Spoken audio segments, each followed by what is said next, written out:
Hello everyone and welcome back to my channel, and in this short video I will tell you that how you can easily check all of your contacts on Facebook Messenger. That's quite simple, interesting and easy, so make sure to watch the video till end so you don't make a single mistake.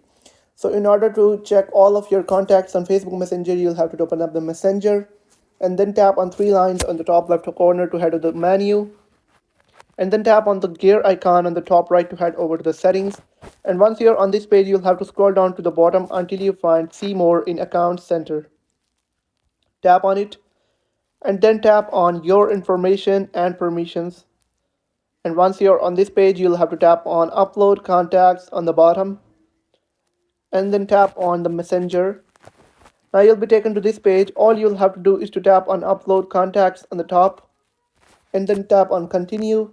Now once you've turned it all you'll have to do is to tap on manage contacts and you'll be taken to a web browser where you'll be asked to enter your password and email, and you'll have to log in your account, your Facebook account that you just turned on the contacts access for.